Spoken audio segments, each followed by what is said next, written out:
8 great conversations to consider including in your sales kickoff.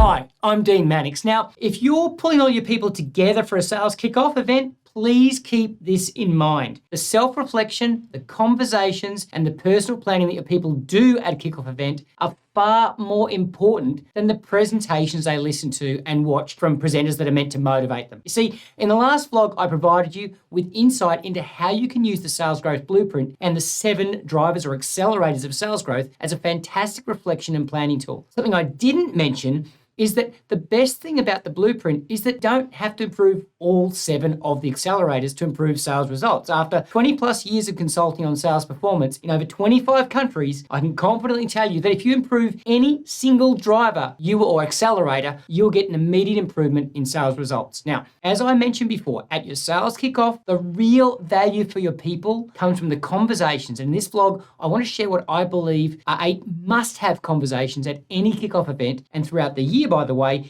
in your coaching sales conversations. So for each conversation, I'm going to provide you with the key question that salespeople should be asked to start the conversation. And you'll find these useful for your kickoff event, but they're also great coaching questions throughout the year and useful reflection questions if you're an individual salesperson watching this video. Conversation 1 is all about making sure that people consider cause and effect at a high level. Now, our results flow from the quantity of our activity. They also flow from the quality of that activity. The question each salesperson needs to start with is, what are my goals and what's the most probable, controllable, and efficient way to achieve them? Conversation 2 is all about analyzing your existing customers and starting with the opportunities that are right in front of you. The question you need to be considering here is, where are the growth opportunities inside my existing customers? Now, an advisor I work with in Canada generated over 70% growth in revenue over a 12-month period of quite a big baseline by focusing purely on his existing client base. So if you start with this question, you often realize that this is where a significant percentage of your sales growth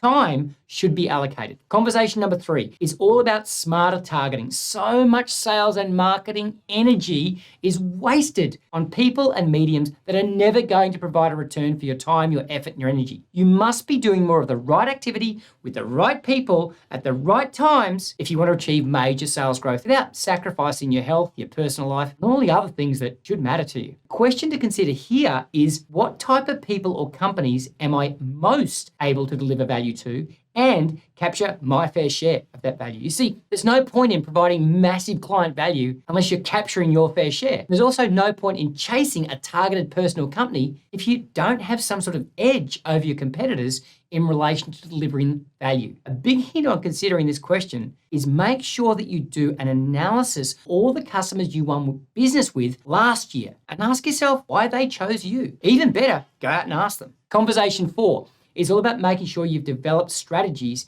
that make you confident in engaging your ideal customers. So figuring out who your ideal customer is happens in conversation 3 on smarter targeting. But that's only half the battle. You need to figure out how you're going to attract and engage these ideal customers to talk to you about working together. So the question to consider here is, what's the most persuasive, efficient, and effective way to attract and engage my ideal customers? People need to know you, like you, need you, and trust you if you want to attract them and engage them. This question is even more important, by the way, if your analysis on existing customers is telling you that new business will need to be a major part of the growth strategy. Conversation 5 is all about improving your first meeting and proposal process. You see, I see so many people and teams failing because they have what I call a quoting or free consulting mentality. The goal is not to provide lots of people with pricing and written solution plans. The goal is to win business and do it with the least amount of time, effort, and energy. The question to consider at your kickoff and throughout the year, by the way, is, what are the most efficient and effective ways to convert interest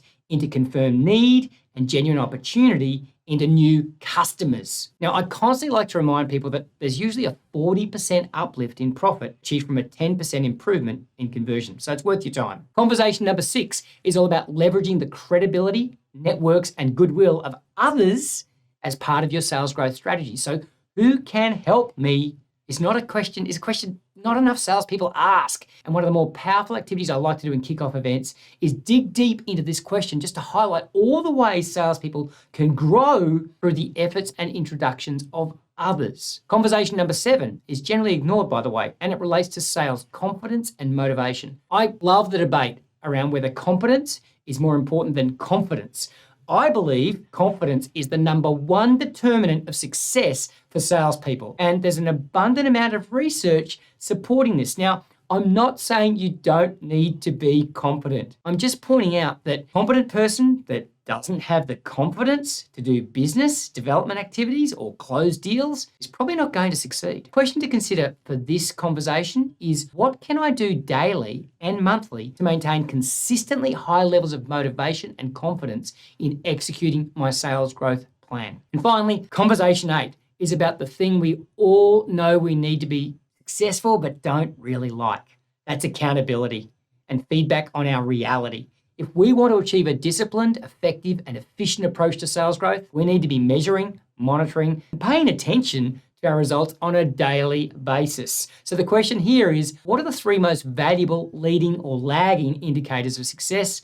And how can I measure, monitor, and hold myself accountable with or to these? Now, I remember working with a wonderful woman in New York who was really struggling to get the 20 calls per day made that were part of her job. She knew they mattered, she believed in their value, but she was just finding it difficult to make them happen each day. She was too busy. When she considered this question, in a coaching session, we came up with a really simple plan. She put 20 coins on her desk in the morning, and after each call, she put a coin from the pile in a money box. Now, this visual accountability tool enabled her to achieve 35 calls a day as her average for the quarter after she started this. And no surprises, her sales results dramatically improved. So there's 8 great conversations to consider including in your sales kickoff. So here's to a better sales life and a better kickoff for you and your people.